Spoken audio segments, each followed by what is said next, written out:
Don Thompson, real estate broker with the Pioneer Group. I'm here today to talk about the mortgage application process and how it affects you when you're in the home buying process. Okay, we're here once again with my good buddy Jason Jean, the aka the Mortgage Machine. Jason, welcome. Hi, Don. Thanks for having me here. How are we doing today? Fantastic. Good. All right, Jay, tell us a little bit about how this mortgage application process works. Okay, so first of all, you're going to get a mortgage pre-approval. Right. So that's the first step, mortgage pre-approval, pre-qualification. I think we have another video on that. You get that, you go out shopping with Don, your realtor. You look for a home, and when you find a home, you want to just check with your lender, check with us to make sure that your payment is exactly what you think it will be. You make the offer gets accepted.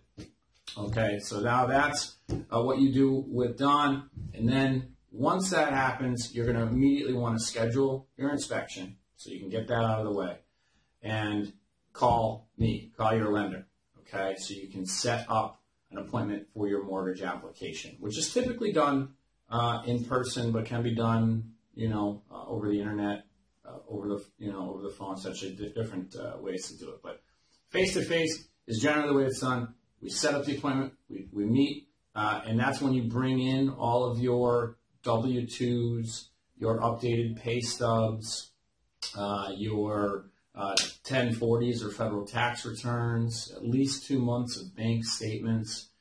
Remember, bank statements every single page. So we get together, we meet, you sign the various reams of paper that the government requires us to have you sign now. And then we take all of that and we submit the loan to underwriting. Okay. Once that happens, the underwriter eventually looks at it. They will approve, deny, or suspend your loan. They'll suspend it if they don't feel as though there's enough documentation in there to warrant an approval or a denial. Most of the time we get approvals. That approval comes out, it has conditions on it. Okay? The conditions might be like show that your deposit money has come out of your bank account, which maybe we didn't have yet before because it didn't happen yet. Things that we really couldn't get up front are the things that are typical in the conditions.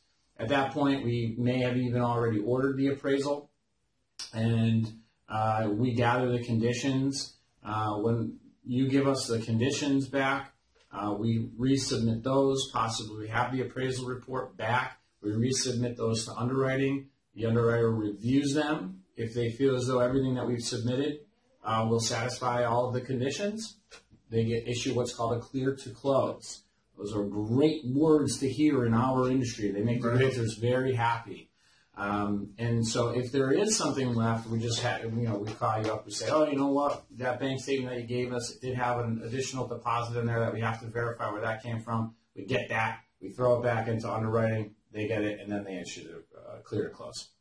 Once the clear to close is issued, the attorney will then want to schedule the closing, and they'll call the seller's attorney, the realtors, make sure everyone's on board for the same day. And then what will happen is they'll get the paperwork from the bank that will allow them to calculate the final figures, and that's where they're going to say, okay, this is exactly how much money you need to bring to closing. You're going to come in next Thursday at 9 a.m. Please bring a check in the amount of X with you. That will have to be a certified bank check most likely. And then you will typically meet for the closing with your attorney at your attorney's office. That's usually where the closing is. And then once it closes, the attorney has the money wired from the bank. They go to the Registry of Deeds office. They record, and once they record your name as a buyer, that house is yours. You get the keys, and you're into the property. So that's it sounds pretty simple, okay? But a couple of things that could happen there, and Jay, one thing we didn't touch upon was the title. Once you get a loan commitment from the bank, they will ask your attorney to order a title search. And basically they want to look to make sure that you're going to get a good, clear, marketable title, free and clear of all encumbrances. And so that doesn't happen until the 11th hour. All right, so sometimes you'll hear sometimes a closing might get delayed because of a title issue. And the reason they don't do the title until the end is they don't want to spend your money until all these other things. Because once they do the title search, you got to pay for it. So they don't want to spend the money unless you're almost there. So yeah, talk to us about an attorney because we have attorneys that we work with that won't necessarily wait until the 11th hour because they know how well we work.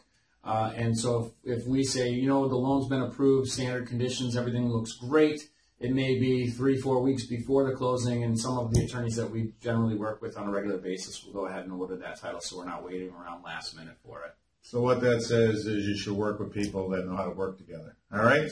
So, having said that, anything else you want to add to that, We've Jason? covered the majority of it.